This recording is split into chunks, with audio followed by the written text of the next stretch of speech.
Recibimos al señor Ministro de Justicia de la Provincia de Buenos Aires, doctor Ricardo Casal, acompañado por el señor Presidente del Colegio de Abogados de San Isidro, doctor Guillermo Ernesto Sagués, la señora Subsecretaria de Acceso a la Justicia, licenciada Silvia Larrufa, el señor Subsecretario de Justicia, doctor Carlos Cervellini, el señor Subsecretario para la Modernización del Estado, licenciado Santiago Cafiero, autoridades del Poder Judicial, representantes de distintas ONGs y entidades de bien público, invitados especiales, señoras y señores.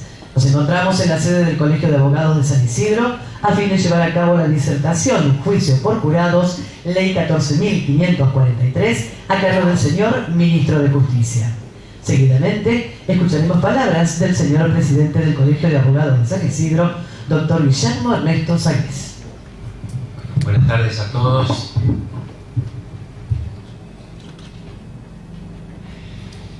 Es para nosotros, para el Colegio de Abogados de San Isidro, un honor, un alto honor que nos visite en esta oportunidad el Ministro de Justicia de la provincia, el doctor Ricardo Casal, que va a exponer sobre una institución que está prevista en la Constitución Nacional, la Constitución de los Argentinos, pero que en el derecho procesal de la provincia de Buenos Aires es absolutamente novedosa.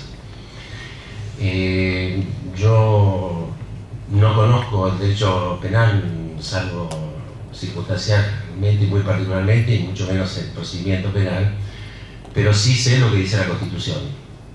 Entonces tengo un punto de partida que me inclina en lo personal a favor. Aquellos que creemos en la supremacía de la Constitución y en la vigencia de las instituciones que consagran la Constitución, lo que hacemos lógicamente desde el punto de vista intelectual es propiciar la vigencia plena de cada una de las instituciones. Lo que no quiere decir que esto sea aceptado o firmar un cheque en blanco o aceptarlo sin las características o sin las particularidades del siglo XXI. Los constituyentes por algo pusieron lo que pusieron, eso lo va a explicar seguramente el señor Ministro, pero cuando veníamos para acá le recordaba que leyendo tanto Osorio y Gallardo como Talamandré, que son libros básicos del ejercicio, inicio de la profesión de abogado, decía que la justicia argentina le llamaba la atención a los dos juristas, uno italiano y otro español, le daba la espalda al pueblo. Hasta la forma de actuar en las salas de las audiencias sentían que los jueces y los abogados estaban de espalda a su propio pueblo. De modo que esta nueva institución, que no dudo en calificar de revolucionaria en el ámbito del derecho procesal penal de la provincia, se abre con las expectativas lógicas de un cambio trascendental. Será, en definitiva, los representantes aleatorios, con la altísima responsabilidad que da el carácter de ciudadano en un Estado de Derecho, los que tomarán esta clase de decisiones. Simplemente agradecerle nuevamente al doctor Ricardo Casal, a nuestro amigo, a nuestro Ministro de Justicia, esta oportunidad que nos brinda para exponer esta nueva institución, y estoy seguro que lo que nos diga nos va a ilustrar adecuadamente sobre esto que es de vital importancia para la sociedad bonaerense y muy importante para el ejercicio de la profesión de abogado. Así que muchísimas gracias.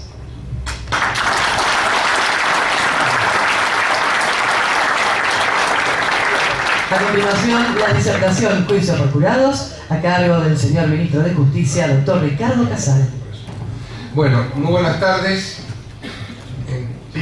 Les agradezco, Guillermo, por habernos invitado. Les anticipo que esta charla tiene dos partes, la parte entretenida y la parte aburrida. La parte entretenida surge de un compendio, una edición de esta película que le dejo a Guillermo varias copias, que se llama 12 hombres en Pullman, que es una obra clásica del cine norteamericano y que versa sobre el debate de un jurado popular, jurado íntegramente popular, sobre la culpabilidad o inocencia de un joven acusado de matar a su padre. Lo particular de esta película es, como digo siempre, no tiene nada de ciencia ficción, ni mujeres lindas, ni héroes que tiran tiros, sino que está concentrada, blanco y negro, en una habitación no muy linda, cómoda pero no muy linda, donde 12 personas se ponen en pugna para definir la situación de este joven. Y lo traigo a colación porque en esta edición de 5 minutos les sugiero que presten atención a las pequeñas partes que vamos a hablar. La primera, la instrucción del juez al jurado. La segunda, un debate rápido y una votación rápida. La tercera, de los 12 personajes extrajimos uno para mostrar que la personalidad íncita al ser humano también se traslada en las decisiones que hayan que tomar. Cuarto, la discusión de una prueba y por último, la nueva votación. Y un final que es bastante interesante, que después que lo vean les voy a dar la explicación de por qué termina así. Así que nos vamos a primera fila del cine y después seguimos.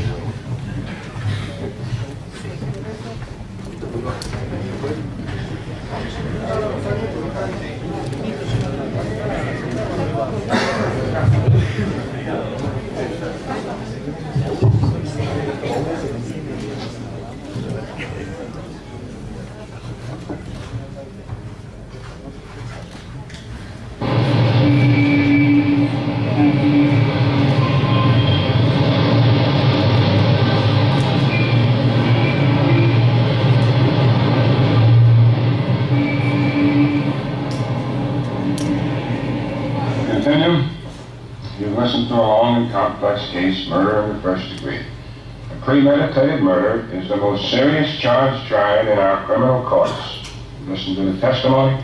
You've had the law read to you and interpreted as it applies in this case. It's now your duty to sit down and try and separate the facts from the fancy.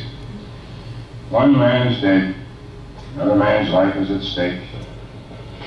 Okay, then just remember that this has to be 12-0 either way. That's the law. Okay, are we ready?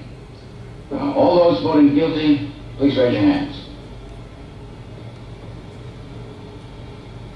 1, 2, 3, 4, 5, 6, 7, 8, 9, 10, 11. Okay, that's 11 guilty. Those voting not guilty? 1. Right. 11 guilty, 1 not guilty. Well, now we know where we are. Number 1. The old man lived downstairs under the room where the killing took place. At 10 minutes after 12 on the night of the killing, he heard loud noises. Said it sounded like a fight. And he heard the kid yell out, "I'm going to kill you." A second later, he heard a body hit the floor. Ran to the door, opened it up, saw the kid running down the stairs and out of the house. Called the police. They came in, found the old man with a knife in his chest. The coroner fixed the time of death around midnight. Now, these are facts. You can't refute facts. The kid is guilty. The old man heard the fight between the boy and his father a few hours earlier. Then when he's lying in his bed, he heard a body hit the floor of the boy's apartment, heard the woman scream from across the street, got to his front door as fast as he could, heard somebody racing down the stairs, and assumed it was the boy. I think that's possible. Assume? Brother, I've seen all kinds of dishonesty in my day, but this little display takes the cake. You all come in here with your hearts bleeding all over the floor about slum kids and injustice. You listen to some fairy tale. Suddenly you start getting through to some of these old ladies. Well, you're not getting through to me. I've had enough. What's the matter with you guys? You all know he's guilty. He's got to burn. You're letting him slip through our fingers. Slip through our fingers? Are you his executioner? I'm one of them.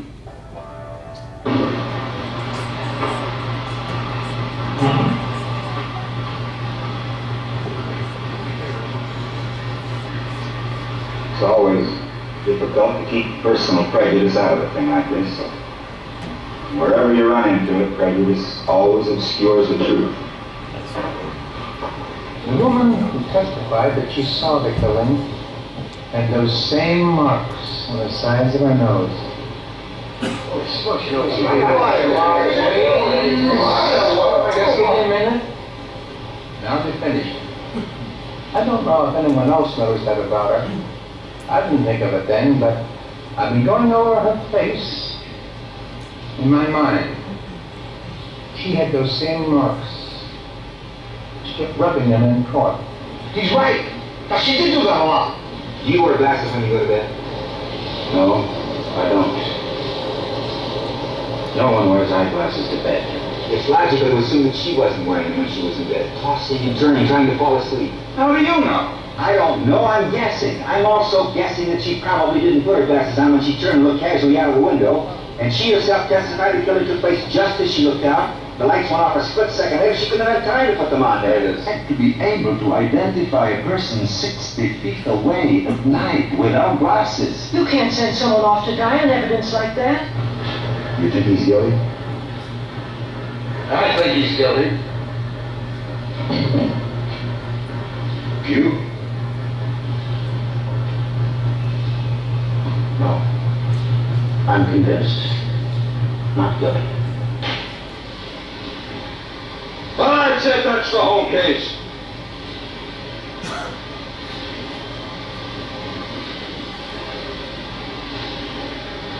Well? Say something!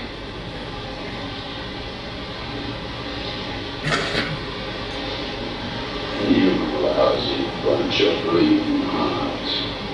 You're not going to intimidate me. I'm entitled to my opinion. Rotten kids, you work your life out.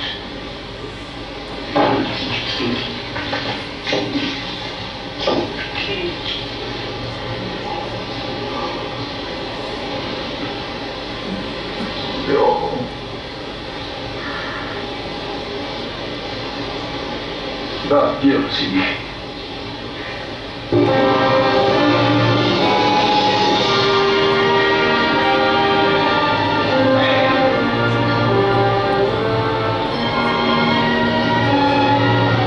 What's your name? Davis. My name's Chicago. Well, so long.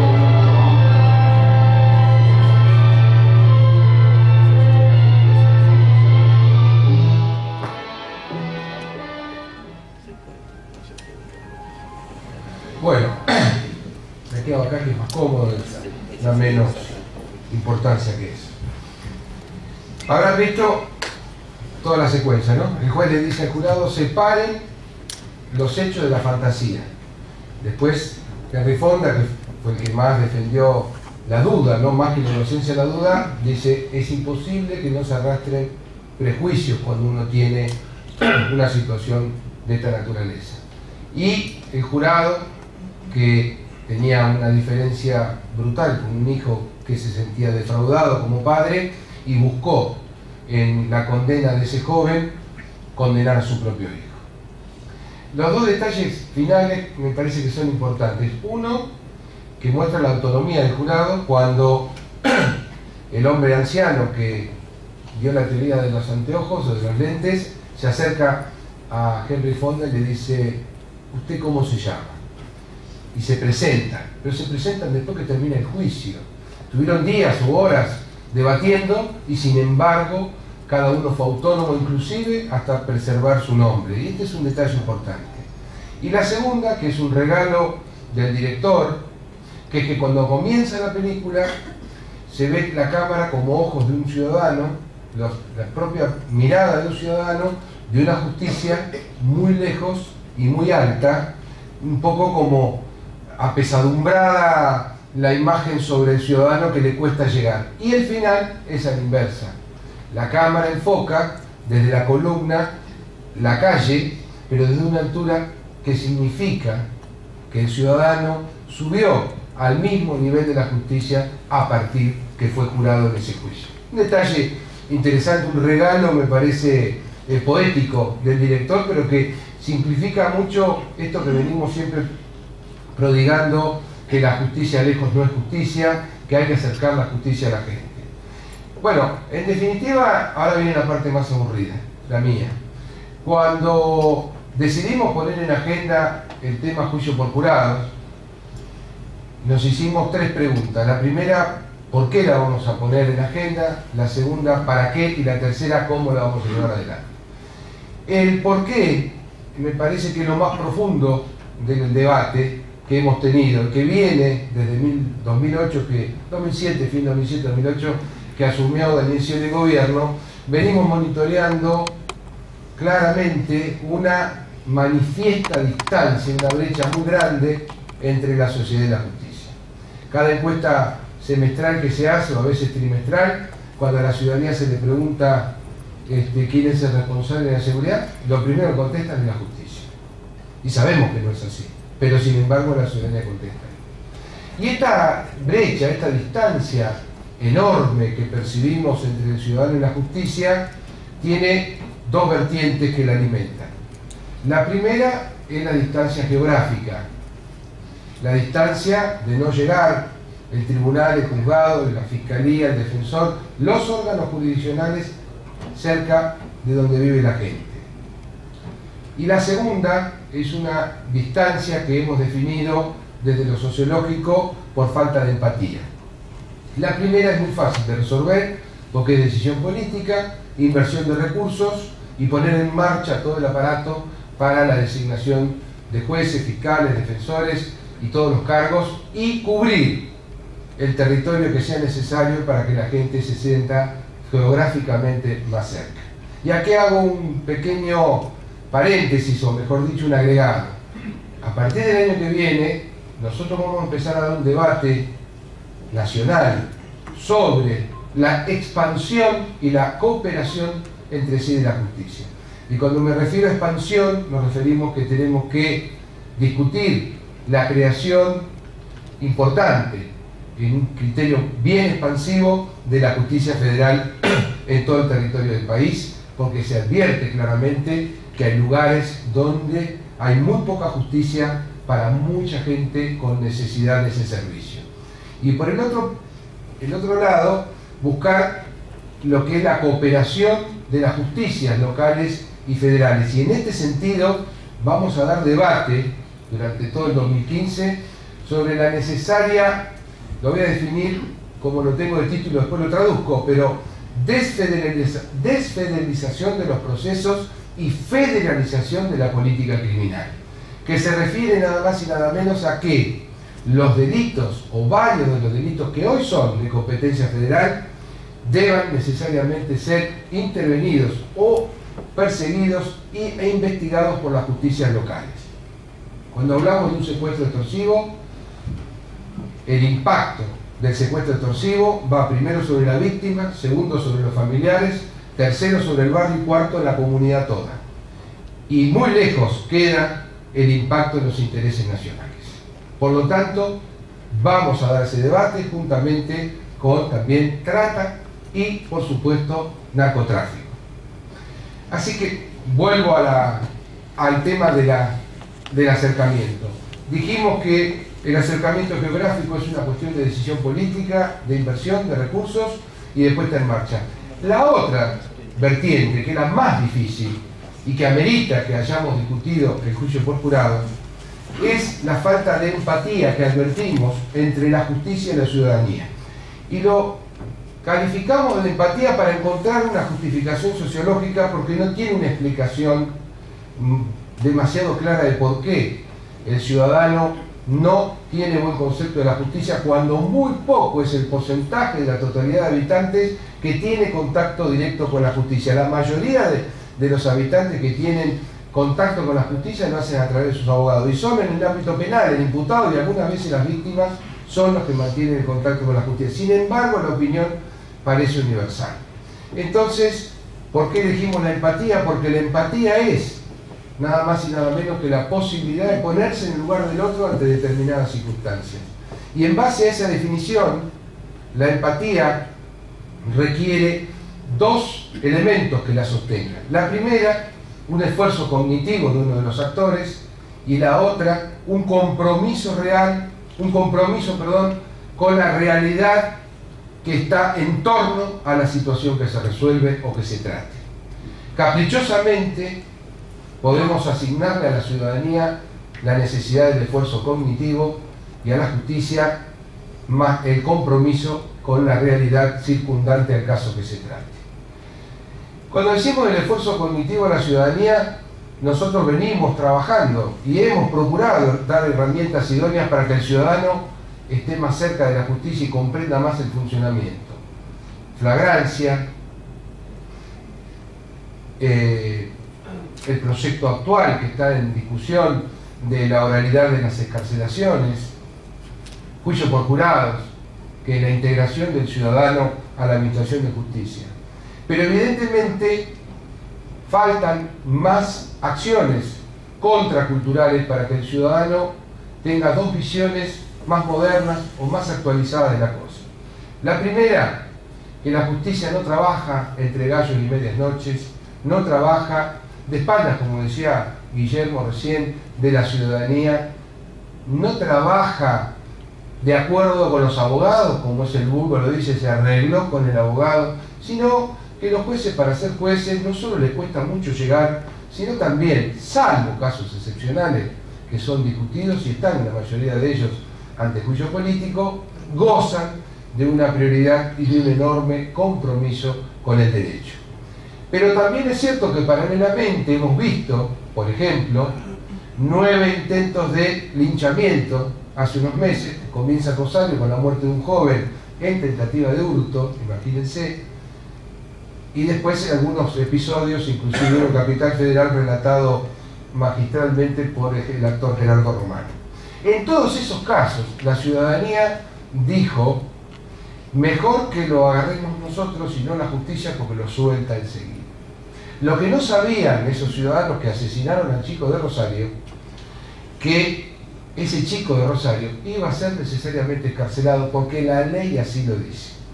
Pero advertimos que en gran parte de esta conformación de concepto no mítico, sino real, de la ciudadanía, de la puerta giratoria y que entra en una puerta y sale por la otra, se basa fundamentalmente en el desconocimiento de la aplicación de las normas, específicamente en el caso de las excarcelaciones. Es muy difícil progresar en hacer saber las normas a los ciudadanos, porque no tienen por qué, aquellos que no tienen vinculación con la justicia, estar relacionados a esto. Por eso hay que ir generando herramientas que le den conocimiento a la ciudadanía. Y por eso el último proyecto de ley de excarcelación deja de ser una propuesta punitiva para transformarse en una propuesta cognitiva. Que el pueblo, la ciudadanía, la víctima, quien tenga interés, cuando se debata oralmente si es excarcelable o no, se entere del propio juez la norma que va a aplicar. La consagración, diríamos, a nuestro criterio del acercamiento entre la justicia y la ciudadanía es precisamente el juicio por jurado, porque definitivamente instala a la ciudadanía como un órgano soberano colectivo de 12 personas que administran justicia junto al juez. Y aquel vecino del jurado, y aquel que no es vecino del jurado, pero sabe que es su igual y que estuvo dictando sentencia, va a tener la ratificación social de que el rol que le hubiera tocado a él, pero que por suerte le tocó a otro, lo ha cumplido acabadamente dictando un veredicto de culpabilidad o inocencia. Nos pasó en flagrancia.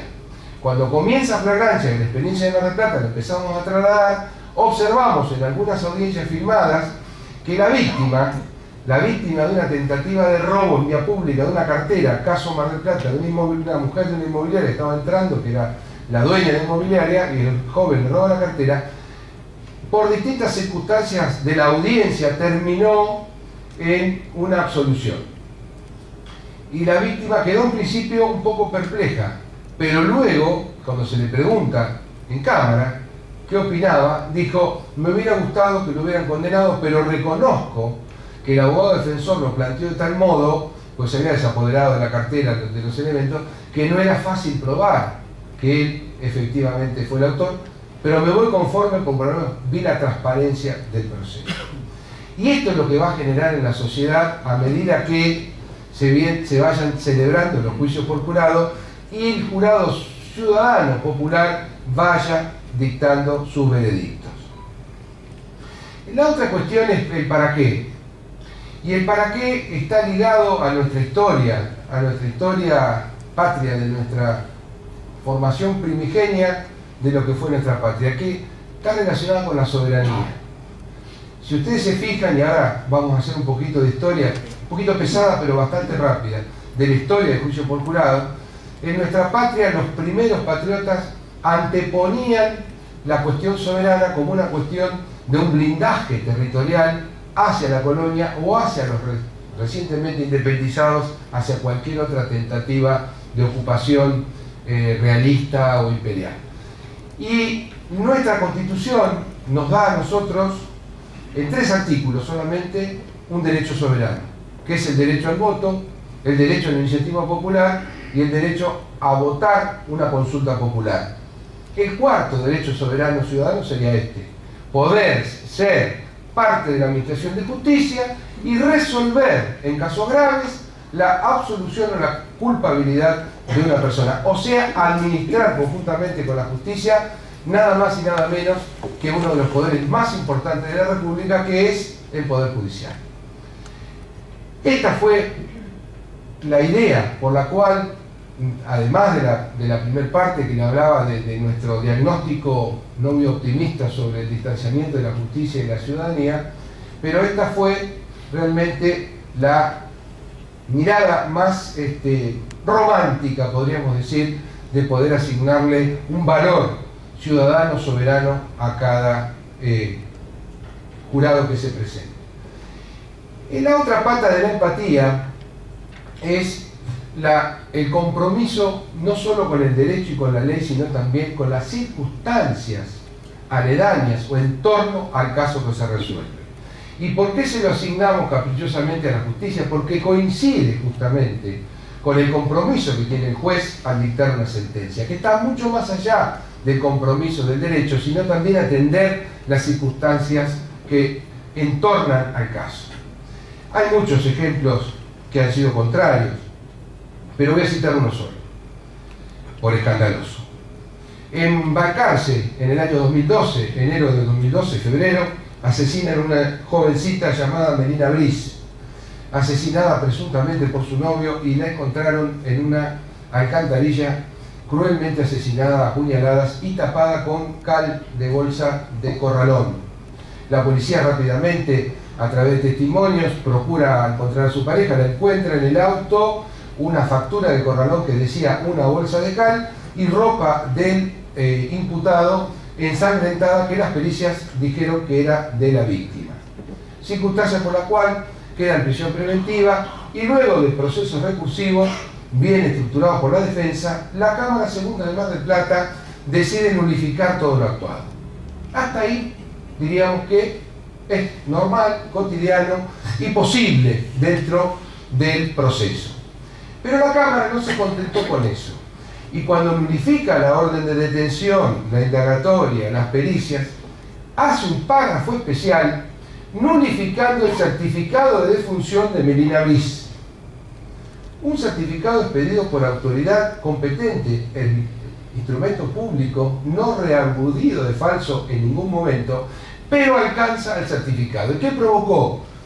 Que Melina Briz resucitara jurídicamente frente a la sociedad de Balcarce, lo cual provocó un escándalo en toda la ciudad, con movilizaciones de todos los vecinos que, aunque no la conocían, se solidarizaron, porque era un escándalo que luego de que sus padres habían enterrado a esa joven cruelmente asesinada, la Cámara Segunda decidiera que estaba viva. Y esto no termina ahí. Le llevó 11 meses a los padres que un juez pudiera entender que estaba efectivamente muerta y que había que sumar el cuerpo y declararla nuevamente muerta. Y la madre ese día dijo: a mi hija la mataron 2 veces. Cuando la asesinó su pareja y cuando la Cámara decidió nulificar el certificado de defunción. ¿Con esto qué quiero decir?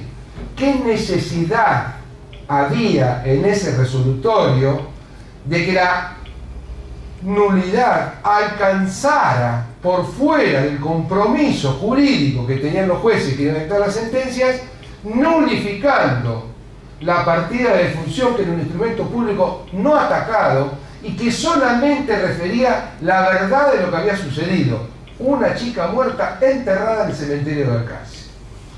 De esto podemos hablar más de ejemplos. Pero ¿por qué digo este ejemplo? Porque esto fue lo que causó el estrépito en esa ciudad y causó furia contra la justicia en general, porque los carteles no dicen justicia, sala, justicia, tribunal, dice justicia, y generó una desconfianza enorme en toda la ciudad de Balcarce frente a las instituciones judiciales, que nos costó muchas visitas, muchas reuniones con el foro, con el intendente, para reconstruir esa, diríamos, exagerada resolución que no se tomó con el compromiso del derecho, pero se descomprometió con la realidad que entornaba al caso a resolver.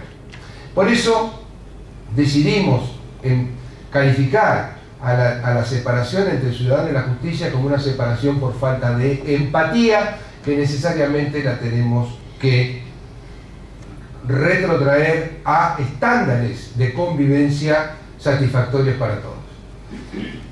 Antes de decirle cómo, que es en definitiva la ley que todos tienen, que es muy simple, otra de las cuestiones que tuvimos que debatir es por qué un instituto del derecho inglés, típicamente islero, aislado del derecho continental y mucho más del derecho romano, aparece en la República Argentina insistentemente desde 1811 hasta 1994, que es la Constitución que lo ratifica, la última.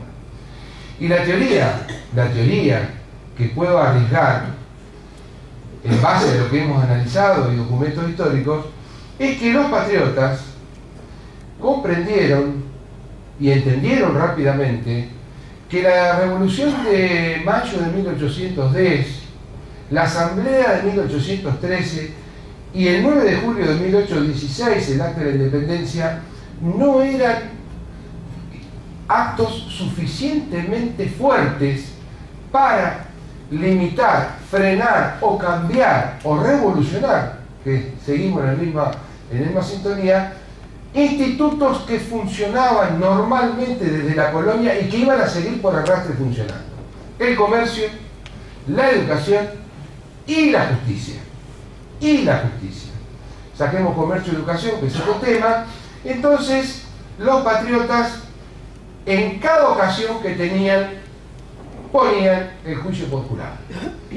Y esta teoría la abono con los antecedentes que pasan a partir de 1811 en adelante, porque no tiene explicación cómo un instituto inglés que nace en el 1100 por unos nobles que estaban preocupados porque el poder absolutista con una corona que derivaba de Dios hacían lo que querían e inclusive resolvían la vida y la muerte con mucha sencillez, hasta que en 1658, cuando asume la casa Tudor, logran convencer al rey, que lo convencieron para las causas criminales, Enrique VIII, porque después decapitó a sus 3 esposas, pero sí en las causas criminales, lo convencieron de que había que constituir un jurado, porque la propia seguridad de los nobles estaba en juego, y advirtieron que la arbitrariedad judicial de la corona, bajo la corona absolutista derivada de Dios como poder absoluto, atentaba con sus propias comarcas, ejércitos y economía.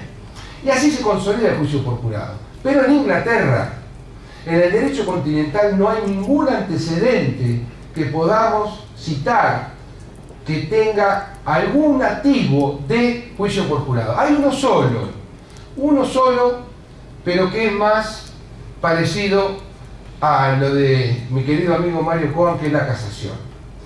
Porque los romanos, que además de ser arquitectos del derecho eran arquitectos de la política, advirtieron que pese a que tenían las tropas fuera del Rubicón, el foro ordenadito, el Senado por acá y todo más o menos prolijito, los jueces dictaban sentencias que provocaba el famoso strepitus fori.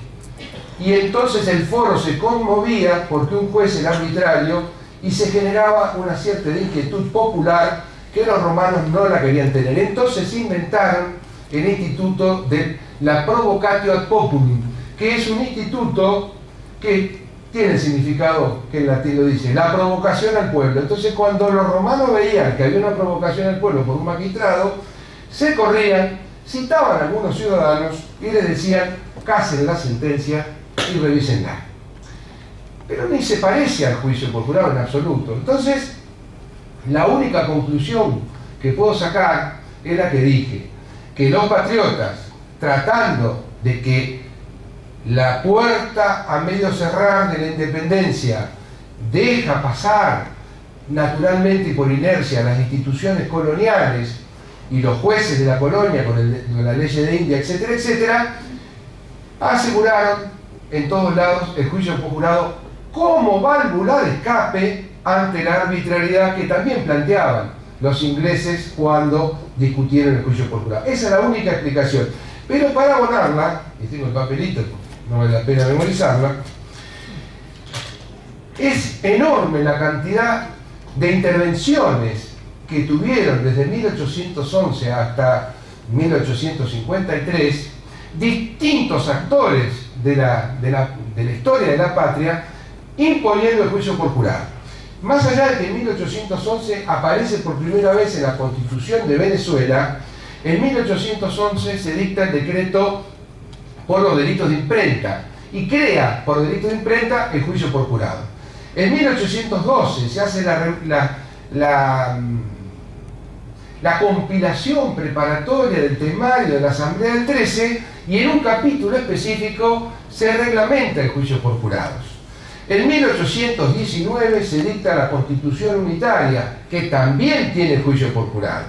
En 1826 la otra Constitución, también con juicio por jurado.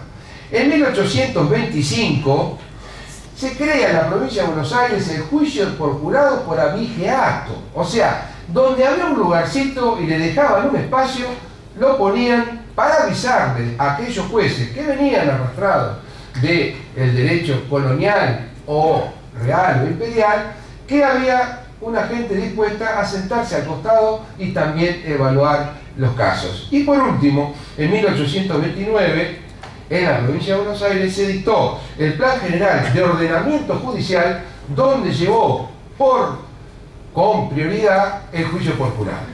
Luego, por supuesto, la Constitución del 53 y por supuesto ratificada por el 94.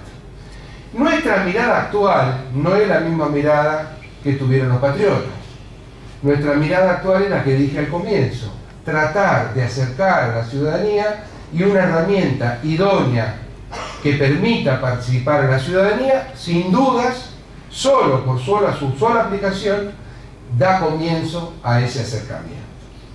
Y el cómo, lo pueden leer después con tiempo, es una ley bastante simple, no altera en absoluto las normas del proceso actual, sino que incorpora a los ciudadanos en el concierto de normas procesales.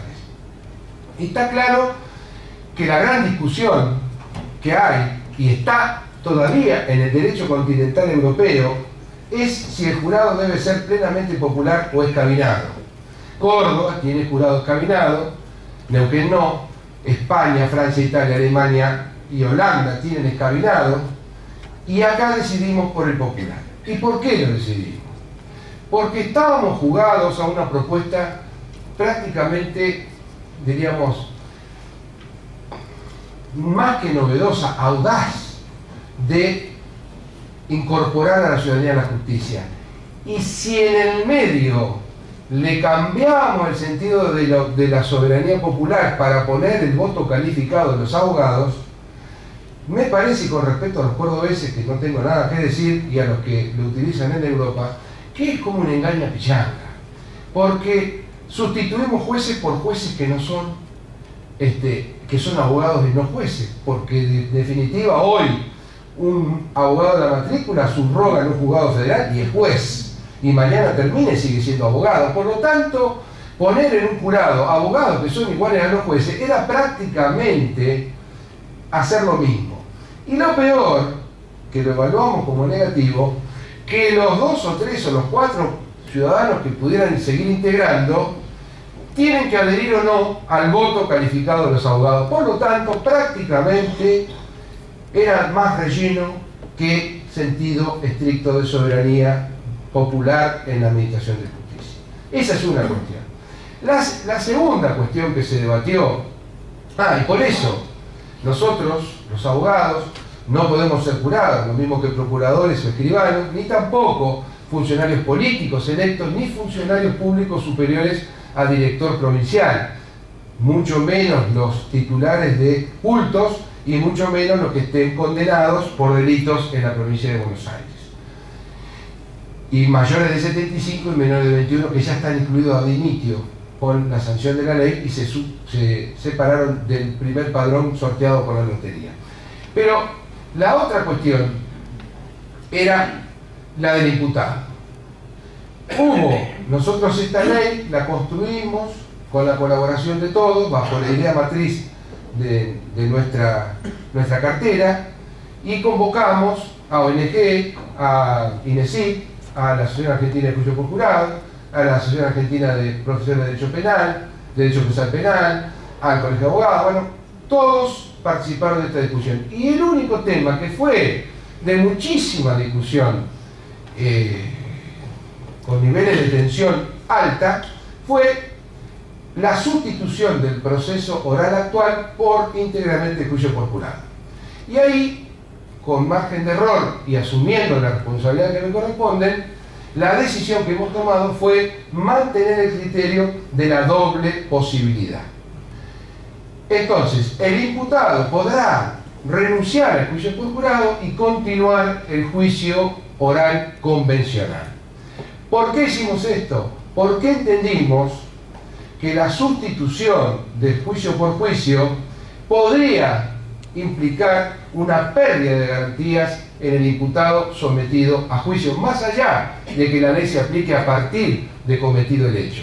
Creemos que bajo un código que ya viene desde el 98 funcionando como está funcionando, me tocó acá estar en este mismo lugar, festejar o celebrar o conmemorar el aniversario hace poco, creíamos que debíamos mantener la doble vía porque era más garantía al imputado. Un imputado que, más temeroso que los jueces y más temeroso que los fiscales, no los defensores porque están chochos, porque nada mejor que tener un defensor en un juicio por jurado, pero más temeroso que los jueces, más temeroso que los abogados, es el temeroso del imputado, que de golpe se encuentra con el carnicero, el carpintero, el odontólogo, el veterinario, el empresario y el gastronómico sentados mirándolo para dictar su veredicto. Entonces decidimos mantener la doble vía. Y esto generó una discusión interna, pero por suerte la legislatura fue rápidamente aprobada. Y la cuestión final que queda en torno a los temores de juicio por jurado son las preguntas que todo el mundo se hace, que se las hicieron en el 98 con el nuevo código. ¿El jurado va a ser presionado por los medios? Y es probable. Si ve televisión, sí. Si cumple las instrucciones del juez, del fiscal y del defensor, que van a hacer el manual de instrucciones, y si es responsable y honesto, no se va a contaminar. El jurado puede ser amenazado en una sala. Desde el año 98 a la fecha de juicios orales, y salvo algún cachetazo a la pasada de una víctima, algún imputado absuelto o mal condenado, que a veces pasa, no hemos tenido, que por lo menos yo recuerde, casos graves de lesiones o ataques a jueces, abogados o fiscales. El jurado tendrá la vocación para poder llevar adelante esta carga. Puede ser. Las vocaciones son relativas, como el modo de pensar del ser humano, no todo es absoluto. Nosotros chequeamos a algunos jurados, algunos se emocionaron porque de golpe son reconocidos por el Estado para administrar justicia, y otros manifestaron su poco interés porque estaban dedicados exclusivamente a su negocio. Va a haber de todo. Como pasó en el 98, cuando prominentes juristas predecían que el sistema jurídico procesal penal desaparecía. Tengo los recortes de los diarios guardados, que 500.000 causas iban a prescribir, que 15.000 detenidos iban a quedar liberados, y que, como lo dijera un antiguo subprocurador, era el acabose del sistema procesal penal. Sin embargo, no pasó.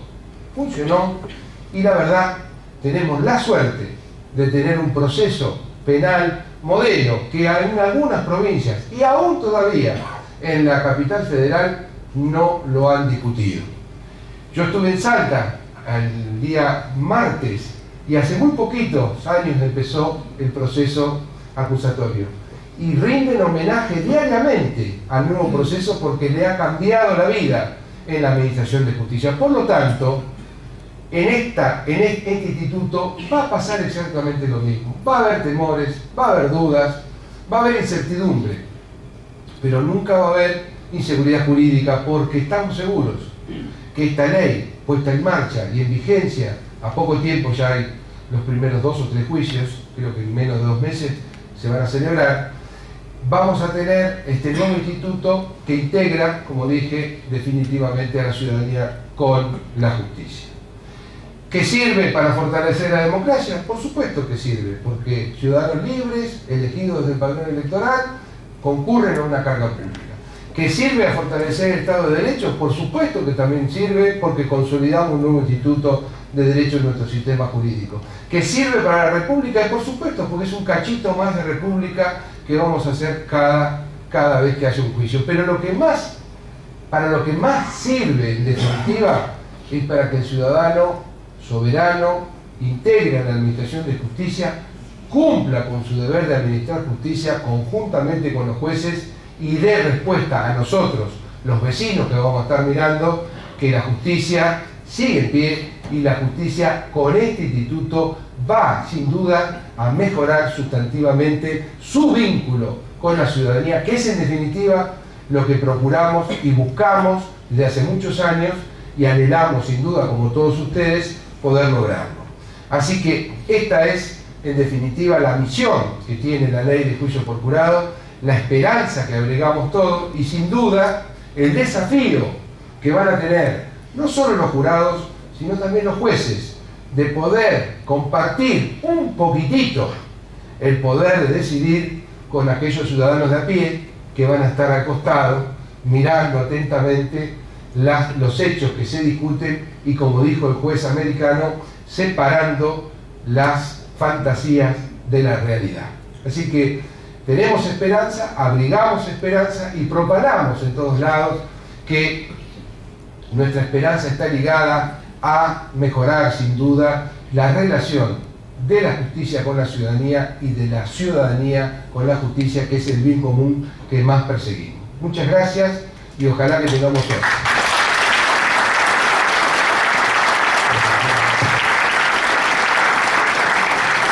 Agradeciendo la presencia del señor ministro y demás autoridades, damos por finalizada la disertación. Muchas gracias a todos, muy buenas tardes.